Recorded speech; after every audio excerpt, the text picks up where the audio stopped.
Is Blake Brandel the next Josh Metellus? I know what you're thinking. They play completely different sides of the ball, and they're completely different sizes and body types. But there are some interesting things to kind of parallel between the two. And that's what we're going to talk about here today. And I think the process approach that Kwesi Adofo-Mensah is trying to use here is one that's really intriguing and could end up helping shape the middle portion of the roster while saving a few bucks. Welcome to the Real Forno Show. Welcome to the Real Forno Show, hosted by Tyler Forness, publisher at The Sporting News, contributor on SKOL North's Purple Daily, publisher of Substack Run In Shooter, the host of The Good, The Bad, and The Hungry on the Voices of Wrestling Podcast Network, and a founding member of Vikings First and SKOL. Welcome, ladies and gentlemen, to another episode of the Real Forno Show. I'm your host, Tyler Forness. With me, as always, is producer Dave, and we are going to have some fun conversations here today. And the lead topic is going to be talking about the offensive line. Dave loves the big round bellies. He loves the idea of playing really good offensive line. And I like that. I also think that offensive line is important, but the approach to crafting the offensive line, I find very interesting. I find it very interesting on how the Vikings are approaching it. I find it very interesting with just a lot of different elements, because you can have a decent offensive line and be good. You cannot have a bad one and be good. And I think if you look at the 2020 Kansas City Chiefs, they had a decent offensive line. They got brutal injuries, and then they had a bad offensive line, and it cost them a Super Bowl. What did they do? They fixed it. I even said at the time, I thought they overcorrected. I thought they overspent on the offensive line trying to fix one singular problem. Well, they got a couple Super Bowls, so it's really, really hard to say, hey, you know what? They were wrong. No, they were right. They were right. And the Minnesota Vikings are taking a little bit of a different approach. And we're going to talk about that here today, because I think that different approach is going to personify the Kwesi Adofo-Mensah era, and why the analytics GM is looking at things differently than the rest of the league. And I don't think that's necessarily a bad thing, because the term analytics is basically the collection of data and analyzing it. That's it. It is a very simple process. It is saying, hey, I want to order a pizza. Dave, you know what a pizza is. Our listeners and viewers know what a pizza is. But if you order a pizza, you're going to have a lot of questions. What kind of pizza? Do you want a pan style? Do you want deep dish? Do you want thin crust? Do you want a New York style? Do you want a Detroit style? Do you want tavern style? And then after that, what kind of sauce do you want? What kind of cheese? What kind of toppings? There's thousands upon thousands upon thousands of different combinations of pizza you can have. And I think that, in essence, is analytics. Analytics is pizza. And Gary, I hope you're out there, because we're talking food again. But one of the big things when you have the conversation about analytics, there is no singular analytic that everybody has to subscribe to. There's Pro Football Focus, and Pro Football Focus, it does a great job, and they offer incredible resources to people. But the big thing about Pro Football Focus, they are not the only analytics. They're what our minds go to when it comes to analytics. That's not necessarily good or bad. It's just kind of reality. When you think of analytics, one of the first things that's going to come to mind is immediately Pro Football Focus. And there are other ways to construct analytics. There are other ways to look at and analyze data. Pro Football Focus isn't inherently right every single time. The thing with analytics is, when you get data, you need to continue to analyze it, and you need to continue to evolve your analysis. And I think that in itself is what Kwesi Adofo-Mensah is doing. And I think a lot of that has to come from his time on the stock market. Take a look at Enron. everybody knows about the crash of Enron. The whole idea is predicting the crash of Enron and being able to get out before it crashes. Something that the New England Patriots did under Bill Belichick for years. They saw a guy who they knew was about to hit their decline, so they traded him at peak value and got assets back. Guys like Richard Seymour, guys like Jamie Collins, Deion Branch. Deion Branch, they traded for like a first and a third round pick coming off of a Super Bowl MVP. They ended up reacquiring him back for, I think, a fourth. And then he helped them make a couple more AFC Championship games. And I think that's the idea behind, the one idea behind analytics. It's the stock market. How are you going to evolve the stock market? And that's where Quasido Fomensa's expertise is. You have to keep looking at value. You have to keep looking at things from a current market perspective, not just what you knew. It's about also what you know now. And that evolution, I think, is going to be very interesting to see and continue to look at with Kwesi, because his approach, his style has not been utilized very much. And I find that very, very, very interesting. So one of the big things for me, as I look at Quasido Fomensa, as I look at how things are evolving, adapting, growing, I want to keep an open mind. I want to continue to evolve the process. I want to continue to think, hey, how is Kwesi trying to evolve and grow? And that's where this Blake Brandel conversation comes into play. Because the offensive line, in essence, you need great tackles. Vikings have that. Which theoretically was a little annoying that they had that in this draft class, because they could have gotten a really good tackle to improve their offensive line if they wanted to. But they didn't. And that, you know what, that's okay. They already had them. You don't need to worry about it because you have them. Then I think the second most important player, the third most important player, because your tackles are 1 and 2, is the center. The center controls so much. They more often than not control protections. Sometimes it's the quarterback. On a rare occasion, it's a guard, but it's usually the center. They call it the protections. They call out everything in front of them, and they have their eyes darting everywhere. And they're usually pretty athletic, because they're, especially in zone schemes, because they're going to be asked to move a lot and they're going to be asked to pull. And then your least important at 4 and 5 are the guards. And I've always used the phrase guards don't matter, not because they don't actually matter, but because if you have average, you're fine. You don't need great. Average.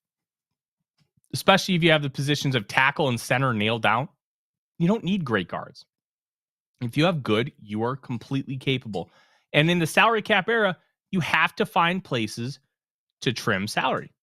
You can't spend at every single spot. Guard is an easy spot to be like, okay, we are not going to spend a lot here, because we're going to spend a lot at receiver. We're going to spend a lot at tackle. We're going to spend a lot at quarterback. We're going to spend a lot at edge. We're going to spend a lot at corner. Premium positions. Don't think anybody's really going to criticize you for wanting to spend at those premium positions. It's good strategy. It's good business. And one of the things that's interesting about Kwesi's process here is how he's prioritized guard. So let's take a step back. 2023, Ezra Cleveland on a final year of his rookie deal, making a slightly under $3 million. And then they signed Dalton Reisner a couple weeks into the year. They had Oli Udoh go down with a season-ending injury, so they needed some more depth. They signed Reisner to a deal prorated for $4 million. I think the actual deal ended up paying him slightly over $2 million. And they ended up trading Ezra Cleveland shortly after, right before the trade deadline, because they thought Reisner was playing well enough. Whether you think that was a good idea or not, the process makes sense, because Reisner playing well, Ezra Cleveland on the final year of his deal. If you don't see him as a centerpiece to your franchise moving forward, get an asset for him. They got the first pick in the 6th round. Maybe you would have liked to get a little more. I thought they could have maybe gotten a 4th. Or if a team really believed in him, a 3rd. But they got a 6th. And sometimes, especially when you're going into an offensive line class like we did here, that sometimes the market doesn't play out the exact way you think it will. And I ended up being wrong there. But they had Reisner, and Reisner struggled towards the end of the year. He especially struggled in the run game. Does not move very well. And when he's aiming to pick up defenders as a blocker on the second level, his aim is very, very poor. And you can't have that when you're doing a lot of zone concepts. You have to be able to climb to the second level, take that guy out. If you miss, guess what? The play's done. And we saw too much of that. Ed Ingram, I think Ed Ingram's a good football player. I think it's consistency issues that mar him, not talent or skill issues. And I think that is his biggest thing. Are we going to be able to fix that? I think that you're going to start to see improvements this year from a consistency standpoint. But I think he's kind of a home run hitter and how he likes to attack players. And I think you're just going to have to live with some losses here every now and then, just because that's the nature of his game. But overall, I think he's good. Is he great? No. Capable starter. I think he can be a good to pretty good starter once the end of the 2024 season comes around. But they decided to not re-sign Dalton Reisner, and the NFL has agreed that whatever price his agent was asking for was bad. And he ended up switching agents to Drew Rosenhaus. And Rosenhaus has done a historically great job with NFL players and negotiating contracts. And I believe he's delved into baseball too. So Drew Rosenhaus, very good at what he does. Okay. Now, when it comes to Reisner, was it a good idea to not re-sign him? We're going to find that out because their approach has been, let's not worry so much about the guard position because we have a guy in-house that we believe in. Last year, they believed in Josh Metellus. They believed in Josh Metellus a lot. And they gave him an extension. And he ended up playing over 1,200 snaps and played pretty damn well. So their process was really smart. And by extending him to that 2-year, it was reported as $12 million, ended up being a lot closer to $8 million. Well, they were proven right. And this is where I think the stock market-esque approach can really, really pay the Vikings a big advantage. So let's kind of talk about the Josh Metellus extension before I really start to draw the comparisons. So Metellus had done nothing up until the 2023 season. He was a special teamer. He had that game clinching interception in 2022 against the Detroit Lions, but he had done well in spot duty, but mainly a special teams guy. Bill, thank you. We'll talk about the JJ extension, I promise. We are going to talk about it. And one of the big things with Metellus is, well, does he have untapped potential? He kind of just looked like an average player coming out of the draft. He went in the 6th round. The Vikings kept him and they developed him. And that's going to be a key when we're having this conversation. They developed him, and Brian Flores saw the intelligence, saw the versatility, and built a role in his defense for Metellus. It ended up working out great. Metellus is one of the better players on the, on the field. So really impressive to see how Flores kind of identified that really quickly, and they made a move to get him extended, because if he would have hit the market this year, guess what? That price is probably $8, $9, $10 million. It may be more, but the safety market was weird. So he also may have just signed for what he did. There are some really talented safeties that still don't have contracts because of the market just not being great. So when you take a look at that element, and then you take a look at the Vikings and how their approach has been, they took a guy who has been homegrown, gave him an extension a little early because they believed in him, and then now they're going to be able to reap surplus value for those 2 years. Now they may have to extend him after 2024 and give him a little more money, but they're at least going to get 1 year of surplus value. So that in itself is an advantage. And this is where that stock market comes into play. If you would have bought Amazon in 1997, I think it was somewhere around a couple bucks a share. Okay.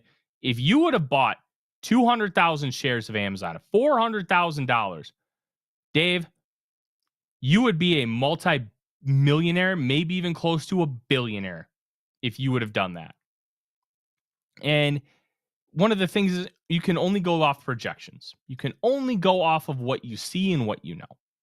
And the Vikings felt good enough to pay Metellus more than what he was worth in 2022 because they believed that he was going to give them more in 2023, and they were right. And I think that's kind of what they're doing with Blake Brandel. Now Brandel is a little bit of a weird case. He only has 3 accrued seasons. Or is it 2? I think it's 3 accrued seasons because he spent 1 year on the practice squad. When it comes to contracts and how you accrue after that rookie contract, it doesn't count this in the same way.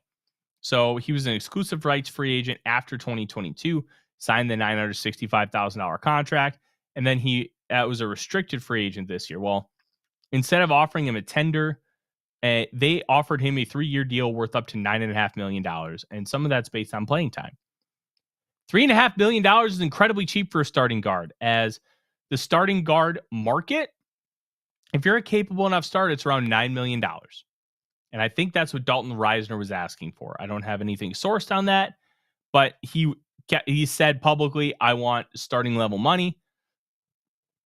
Well, guess what? That's starting level money. I heard it was more than that. What did you hear? Closer to like 14. Yeah, that's way too much. But in his mind, guys like Robert Hunt, Damian Lewis were getting upwards like 20. Right. That's a lot of money. And Ezra Cleveland just got a good payday. Yeah, he got about $9 million. And he figured he was better than Ezra Cleveland because he beat him out. Well, I wouldn't say he beat him out. I don't think that's... But that's what he said. Even so, you think you're $5 million better than Ezra Cleveland when you look at Pro Football Focus grades, if you want to use that as kind of a baseline metric. Cleveland's grades were better than yours? Come on, buddy. I'm sorry. That's just not the case. And watching the film, I see why the Vikings wanted to try it out with Risner. It didn't work. Mainly because his run blocking stunk. And then he started to struggle in pass blocking, which was kind of his forte. Well, now he wanted big money. He didn't get it. And I don't think the Vikings are going to give him any money. I really don't, when you kind of take a look at everything. So the way I see it, the Vikings decided that Brandel as a potential starter around $3 million a year is better than whatever they were going to pay anybody else in the open market. Big time money. That's an interesting bet because Brandel, good football player, but he's never had a long run as a starter. He had a short run as a starter in 2022 at left tackle when Christian Darrisaw was dealing with his concussion issue. Played really well against the New England Patriots, allowed just 1 sack. They gave him a good amount of help. His big issue is he does not have the speed and quickness to be able to keep up with speed rushers. He has the size. He's 6'7". He's over 300 pounds. He's got almost 34-inch arms, but he just doesn't have the great kick step, the great ability to be able to get out in front of those guys. And that was a big reason why he was the 6th-round pick, why people thought it may be a move inside to guard or just be at best a swing tackle was in his future. But 6'7" is pretty big for a guard. But when you have arms under that 34-inch threshold, it can help you. It won't hinder you when you're trying to block on the interior. Like if you have 35-inch arms, it's probably not going to work out super well to be an interior blocker just because of how close and condensed everything is. So Brandel, he's got under 34-inch arms, capable. And then when he played guard last year, he's pretty good. He does kind of do some things that are frustrating. And I think some of that is how they want them to play. Like he'll almost leave too much of a gap with your splits when he's blocking, and that can set you up for counters. It can set you up for this, that, and the other thing, and that can be a really, really big frustrating point. You can also minimize some of that unless it's designed to do that. There are some I know, but offensive there are plays and schemes that we, as an offensive lineman, we try to inch ourselves out that help spread the defense out to make better running lanes or to do whatever. It could be planned. It could be a setup against whoever you're playing. If you can get them out wider than they're used to, you may have the advantage. Now, whether it's on him intentionally or unintentionally is where the coaches would know. Mm-hmm. And I did mention that, like, I'm not sure how much of this coached up, but when he was playing on the interior, he was just allowing these really big splits in pass protection and almost setting himself up to be beaten on the inside. I think the term that they were using is he was fanning out too much. But one of the things about being on the interior that help him versus being on the outside is he doesn't have the quickness to be able to deal with these elite speed rushers. He's not going to be able to deal well with a Micah Parsons, a Nick Bosa. But guess what? Doesn't have to worry about that on the inside because like foot quickness, he has that initial foot quickness. He doesn't have the speed. And I think he can deal with stuff on the inside relatively well. He's a good blocker. I think there are still things to work on with him, but you can see a starting caliber player in Brandel. Now, are you going to be able to see that over a course of a 17-game season? Are you going to be able to see that with consistency? These are massive questions, but this is the bet that they're taking. They're taking a bet that they can pay Blake Brandel $3 million on average per year and get a similar or better output than what they got from Dalton Risner and Ezra Cleveland. Now, Cleveland last year was making around the same $3 million, but he would not have been making that this year. And that's the caveat. This is where the stock market aspect comes into play. He would not have been making that much in 2024. And that's why they're taking this bet with Brandel. They also believe in Blake Brandel.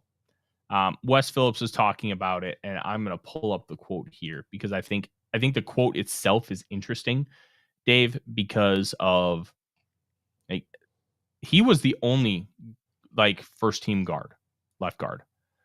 He is the starter right now. If you don't have it, I have it. I've got it pulled up.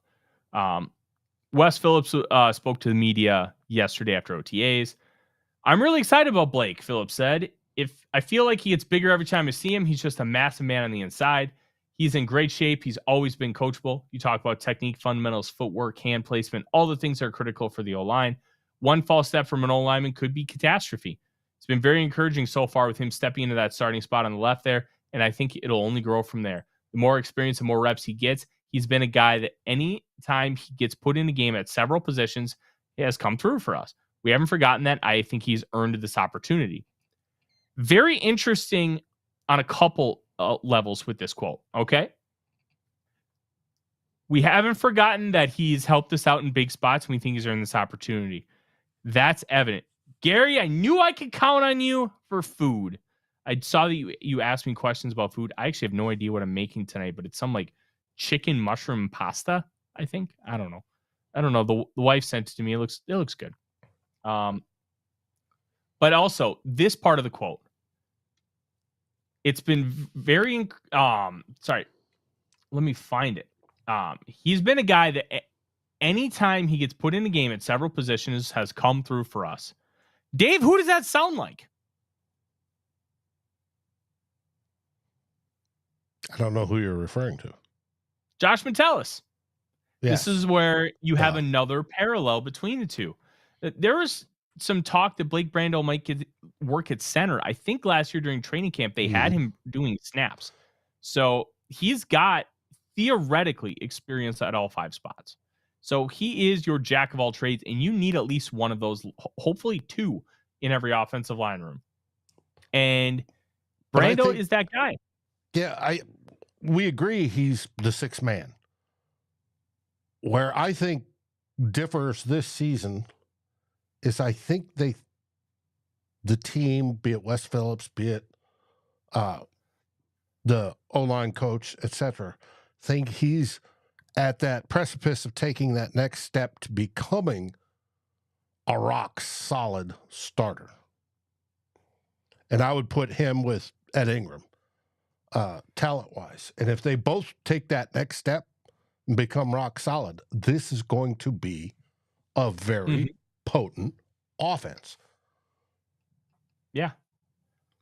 And I think this is a really, really interesting element here, Dave, because you have Blake Brandel, who, look, if he plays well and he plays at a starting caliber level, you're getting upward of like $6 million in surplus value on the salary cap.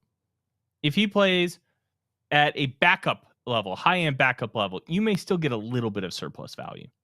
If he sucks, there's going to be a lot of questions. Well, why didn't you at least try to bring in competition? Why didn't you try to find somebody? If this hits, it's going to change a lot of things for the Minnesota Vikings. It's going to change a lot moving forward, too, because now you have capable starting guard who you're not paying big money to. That's big. Now you can allocate that toward Justin Jefferson. You can allocate that towards a couple defensive linemen. Like, that's $6 million or maybe even more. Let's say Brandel balls out and is a top 15 guard. Maybe it's $10 million in surplus value. That $10 million is going to be spent other places. And this is the conversation we have with rookie contracts all the time. If you have a great player on a rookie contract, guess what? They're giving you surplus value for the entirety of that rookie deal. A quarterback. Let's say J.J. McCarthy hypothetically becomes a top 5 quarterback right away. Year 2, I think his salary cap hit's going to be around $5 million, okay? Well, guess what? If his market value is 55, he's giving you $50 million in surplus value. And that is why the rookie contract can be so valuable. Now, it's not everything. You still have to hit on everything else, which is why I think the fallacy of the rookie contract is a little bit bogus, because it gives you a cheat code. It gives you an advantage, but you still have to use that advantage well enough in order to win the Super Bowl, which is extremely difficult to do. If the Vikings find that they can develop a guy like Brandel and they can get him in to a starting caliber role for super cheap, you're looking at a great, great value for the Vikings. And it's going to change how some people throughout the league continue to view things. Hey, maybe I can have what some people view a backup quality guard be my starter. Now, does that mean that it's going to work every time? Nah. But if it works, Kwesi Adofo-Mensah will have unlocked something really, really impressive long term. And I think they did something similar with Josh Metellus. Now he plays safety, which is not the most important position on the defense, but he does so many different things for you. You can use him as a versatile weapon. You can use him as a Swiss Army knife. Next Gen Stats had even invent a position for him because of how, where he lines up and all that stuff. It's going to be really, really interesting to kind of take a look at what the Vikings are going to be able to do. Mm-hmm. Los Lobos, we did draft offensive line as backup. Yeah, we drafted 2. Mm-hmm. Walter Rouse at 177 and Michael Juergens at 230. So we got our future swing tackle, which is what I think Rouse's ceiling is based on his athleticism. But, I mean, he played really well for Oklahoma last year. Didn't allow a single sack and over 480 pass rush reps. I think he only allowed 1 pressure, or was 1 quarterback hit. I can't remember. But Juergens, they love Juergens in the building. Now, how much of that is just hubris, and how much of that is they think they may have found an actual gem, a diamond in the rough? We're going to find out. But the Vikings do have a history of drafting centers late and having them be successful. Matt Burke, John Sullivan. Mm-hmm. I think Mick Tingelhoff was like a 9th round pick. And I think Tingelhoff's in the Hall of Fame. Some good football players. Now, is he going to be one of those guys? I don't know. But the idea is that he's got guard experience. He's got center experience. You can do a couple different things with him. And you need that. You need that really bad when you're having a conversation about your backups. You have to have backups that can do multiple things. So to kind of finish it up with Brandel, Dave, I think they have something with him. I've been a fan of him since I watched his rookie film. His college film. I just thought, you know what? This guy's just athletically limited. I think there's something there.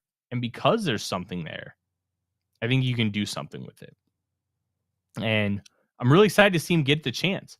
Now, if he ends up stinking it up, it was a bet that didn't pan out. And how are you going to adapt from that? Are you going to sign somebody? Because I'm projecting that the Vikings are going to be, what do you call it? They're going to end up extending Justin Jefferson. My brain just lost the train of thought there. Goodness gracious. You think they are? They will. I have no doubt. Well, I'm still going to have doubt until pen meets paper, but I'm about 98% confident it gets done before the season starts. My theory is it gets done after mandatory minicamp during the dead period, where they're going to, like Kwesi Ofemensa said after the draft, we want Justin Jefferson to have a full week. That's a man who believes it's getting done. I wouldn't be shocked if it's already done and they're just waiting to sign it out of respect. Be like, hey, we're going to give you this whole week because you've earned it. And they're treating him like the superstar that he is. And I think it could be at mandatory minicamp because he's already said, it was already reported today, he's going to be there. Who officially reported that? Or is that just scuttlebutt? Because, I mean, he was there last year. It was like Gessling. It was one of those guys. Yeah, so I have no doubts that he's going to be at the mandatory stuff because this is exactly how it played out last year. He was just in Miami working out and doing stuff for sponsors. And I think that's exactly what he's doing now. Now, there were rumors he's in Florham Park, New Jersey. What's in Florham Park, New Jersey? New York Jets. Dude can't get into the Jets building. New Jersey? It's the Wilfs headquarters. Oh, I didn't know that. I didn't know it was in Florham Park. That's the headquarters of their business. And do you think that I knew it was in New Jersey, but I didn't know where. And do you think if Mark or Ziggy said, hey, come talk to us for the final bit of this is what we plan on doing, this is how we plan on doing it, just keep your mouth shut, everybody's agreed, everybody's all nice and happy, and it gets unveiled. It's more likely he was visiting with the Wilfs than it was, hey, he just happened to be where the Jets are. No, nope. I don't buy into that theory at all. I don't really buy into anything. I think Jefferson's going to end up getting this contract done. I think there's going to be a lot of good from the contract, and with that contract, there's likely going to be around $10 to $12 million in extra salary cap space for this year. So if Brandel stinks, they could still go get a guy. And we have all that cap next year. Yeah, but that doesn't matter for signing a guy right now. Right. Yeah. Like if he stinks so bad that you need to sign a guy for this year, that Jefferson extension would clear out enough where they'd be able to do that. But I do think that Brandel has a chance to be like the next kind of breakout star, the next Josh Metellus. And I think that's a really interesting idea. We'll find out. We will find out how much that matters. Now, and I'm excited to kind of see it. It's going to be interesting. At the very beginning of the show, you talked about metrics and how everybody thinks PFF. Mm-hmm. We all know there's more than just that. Especially when it comes to O-line.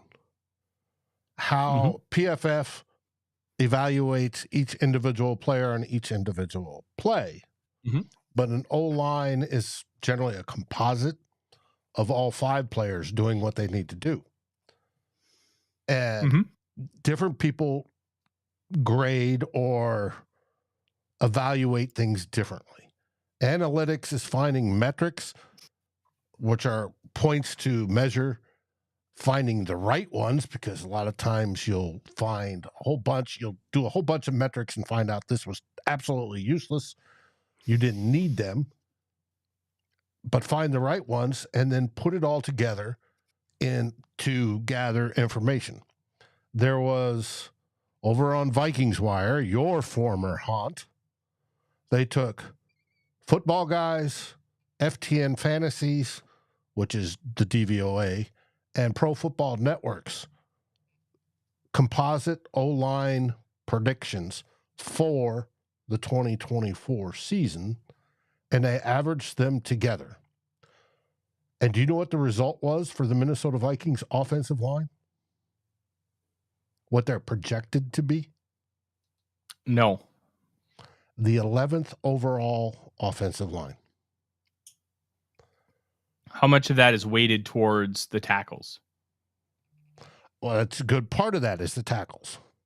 Because but you'd have to look at how Football Guys does it, how FTN Fantasy or DVOA does it, and then how Pro Football Network does it, and to see if they're weighing out not just individual, but entire line play. DVOA does entire line play. They don't do individuals.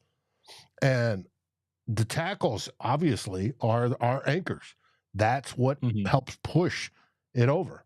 So, to me, if the Vikings offensive line ranks 11th this year, we're going to be happy campers, because that will mean we've had a successful offensive line.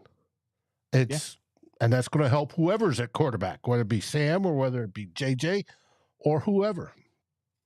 Mm-hmm. So I'm all for it. And if Brandel could take that next step, because he's shown flashes. He's shown flashes where he's had some great games, pass blocking and run blocking. If he can put all that together and round it off to where it's great pass and run in the same game for multiple games in a row, he'll earn every dime, and Kwesi will have got to steal. Mm-hmm. And we'll find out. Mm-hmm. We'll find out. It's going to be very interesting to see how that ends up equating. Before we go, I want to kind of talk about JJ McCarthy for a minute. He's essentially getting third string reps right now. And people are saying, oh, he doesn't look good. He's third string. What the hell did you expect? He's a third string rookie, and they're working on mechanical stuff. So there's going to be some rough spots.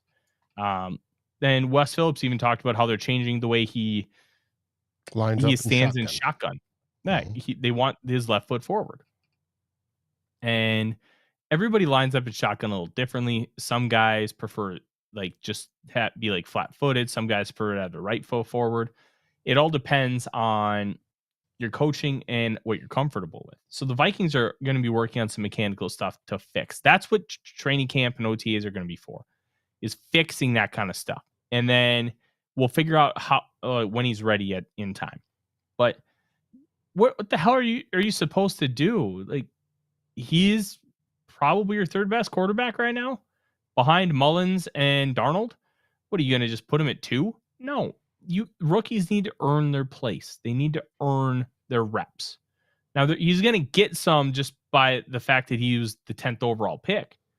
But it doesn't really matter if he's off target a couple times. It doesn't matter if he's third string. It doesn't mean he's going to be third string by the beginning of the year. He's probably going to be second string unless he just cannot pick things up, which by all accounts is not the case. He's picking things up pretty well. And there have been rare occasions where your rookie first round pick has been the third string quarterback. It happened in Green Bay in 2020 right away. Well, that's also because Aaron Rodgers was pissed and hated Jordan Love. And that's a whole different story. Patrick Mahomes, QB2. Justin Herbert, QB2. Josh Allen, QB2. JJ McCarthy's probably going to be QB2. And I think by having some of this bad faith conversation talking about, oh, he's QB3, it doesn't matter. It does not matter right now. Not one iota.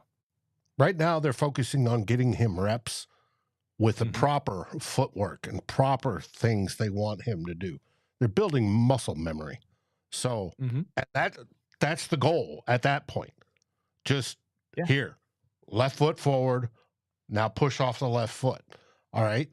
Do this, however many steps back, whatever it is. They want to ingrain that muscle memory and to commit. I think it was Judd. It may have been Collar, but one of them, or it could have been guys from the Strib talking. You can see him thinking still, right? Yeah. He's first off thinking about, all right, I got to step this way. Duck, duck, duck. I'm looking this way. I've got to be able to read. And you're seeing him thinking. All that's got to go repetition to where it's muscle memory and back in the subconscious. So he can move and fly and do everything he's supposed to. That's going to take time. That's why one of the reasons he's at third string. They're going to probably have him off the sides doing all that stuff over and over and over again. Yeah. But it's going to help. And it'll speed up the process in the end. Yeah, and there's nothing wrong with this process. Like, look, you're going to want him to be great right away, and he's just not. And that's okay. Just be patient. Don't engage with people who are bad faith. Don't listen to people who are being bad faith. And right now, we just don't know because there's so much that we haven't been able to see. There's so much growth that's going to come from it. We want news. Really, there's no news. Just let him grow and develop. It'll be training camp once we actually get news on these players. So just be patient. Obviously. Yep. And to finish off, Gary asked us to predict the Wolves Mavs series. And if you've been paying attention, bring your ass to Minnesota. Bring your ass. Dave, what do you think? Are you going to watch the game tonight? No. I'm not a basketball fan. Now, I'm interested. I want the Wolves to win. Do I think they will? I think they've probably already overachieved what people thought they would. But like a typical Minnesota fan, I expect them to fail. Yeah, I'm not really sure what to expect. And hope they win. Hey, when they beat the Nuggets, Game 7, that was just outstanding. That comeback. Yeah, it was. I'm not really sure what to expect. We'll find out. I'm going to guess Wolves in 5 because I think that they're going to find a way to close out at home. But it wouldn't shock me. Any result here wouldn't really shock me if the only result that would shock me is if the Wolves just implode.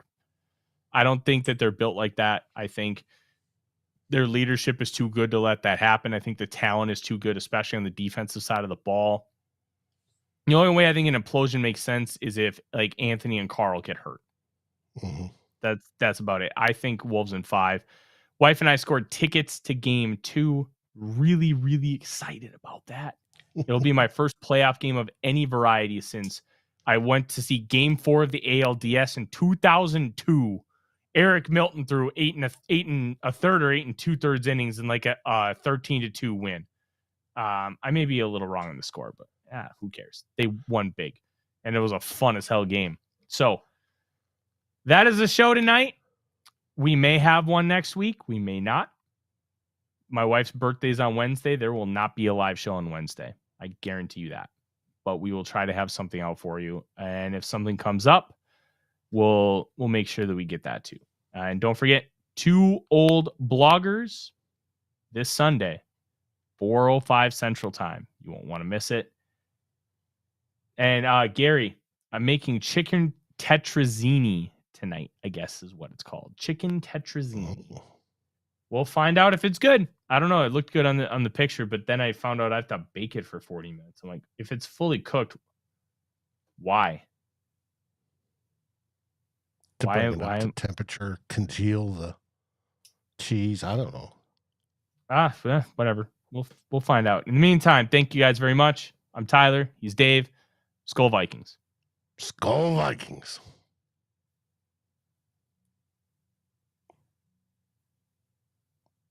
I'll find it. It's here somewhere. Here we go. Like, subscribe, and ring the bell to get notifications. It helps us grow this community that we all love our Minnesota Vikings. And on behalf of Tyler Forness and myself, Dave Stefano, thank you so dearly for watching The Real Forno Show. SKOL, everyone!